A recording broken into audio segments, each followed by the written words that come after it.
Good morning. I have for you a tag video, and this is the anti-TBR tag. Um, and I do want to give this kind of caveat, not even a caveat, this kind of, uh, what's what I'm looking for? Not a caveat, but I have no idea. It's gone. The word's gone. Um, just because I say I'm not interested in reading a book in this does not mean that I won't read it in 2 weeks, because I very well might. Because I've said this a lot about a lot of different books or authors or genres where I'm like, I don't like this kind of thing, and then I'll go and read it anyway because my kind of general goal in my secret heart is that I do want to read literally everything ever. Um, and I know it's not possible, especially considering how often I reread things, but it is what it is. So, number one, a popular book everyone loves that you have no interest in reading.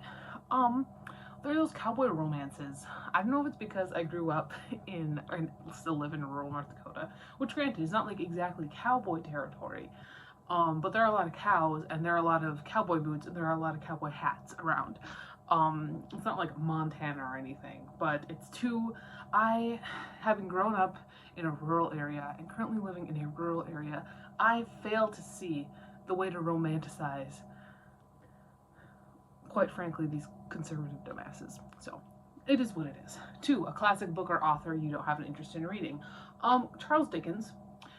I read A Tale of Two Cities because I thought that if I was going to get into Dickens, I should start with something that has a topic that I care about. The Tale of Two Cities is about the French Revolution, and I love the French Revolution. It's so boring. The way Dickens writes is so dull. I can't fucking stand it.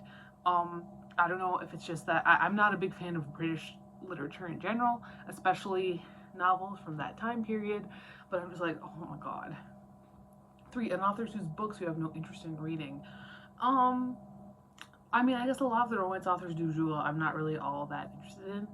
Like, like Lauren Asher? Is that one? I don't even know. But then again, I did read the first Zodiac Academy book, so take that with a grain of salt. Okay, four, a problematic author whose books you have no interest in reading. So sometimes when an author, and I guess I'm not even speaking of truly problematic, like not like criminal, but even that, man, when I hear stuff about an author, that does make me like kind of morbidly curious. And so then I will purchase their books secondhand somewhere. I bought like for example Piper CJ's book. She's nuts. I did buy her book.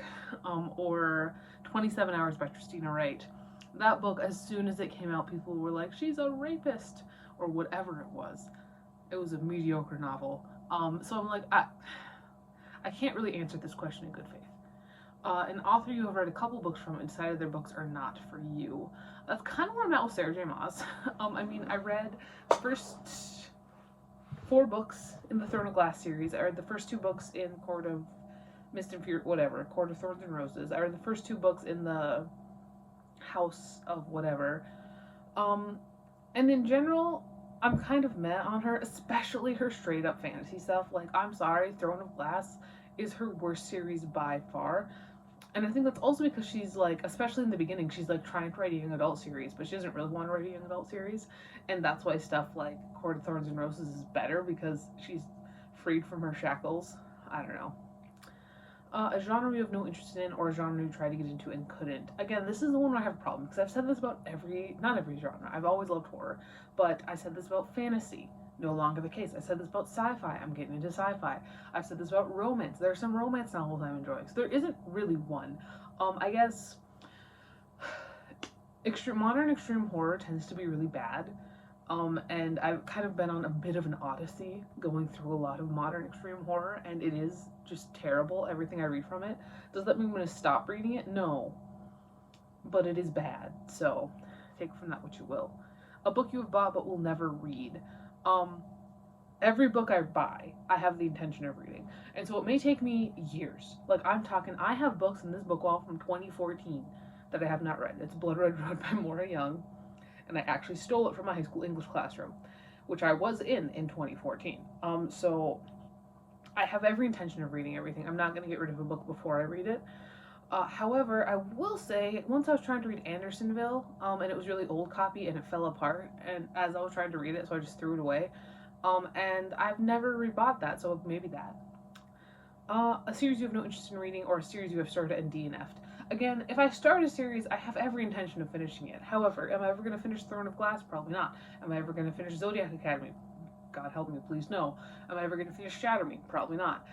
So there are a lot of series that I have started that I have the intention of finishing.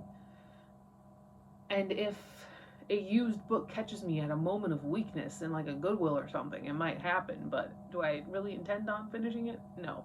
Maybe in 40 years, when I finish the book wall, I can take a look at some of those series, but no. A new release you have no interest in reading. What's out? What's new right now? Let's see. Let's look on bookshop.org and see what our new releases are. What's our new releases? New books, wonderful. Bog Queen, don't really care about that. Guardian and the Thief, no interest. See, Red City looks cool by Marie Lu, but every single time I buy and read a Marie Lu book, I'm deeply bored, so probably not.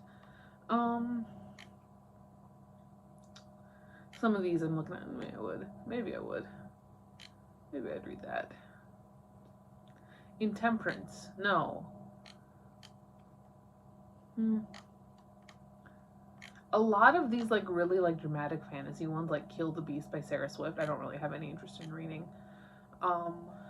Ooh, that looks good. The Unveiling by Quan Berry. I know this is the opposite of what this tag is, but I see Antarctica and I love winter horror. Okay, I'm getting off of bookshop.org before it makes me kill my book buying ban. But yeah, that's it. That's the anti-TBR tag. I think that was more fun than I thought it would be, especially considering I do kind of intend to try and read literally everything I possibly can. But it is what it is. I'll talk to you later, and goodbye.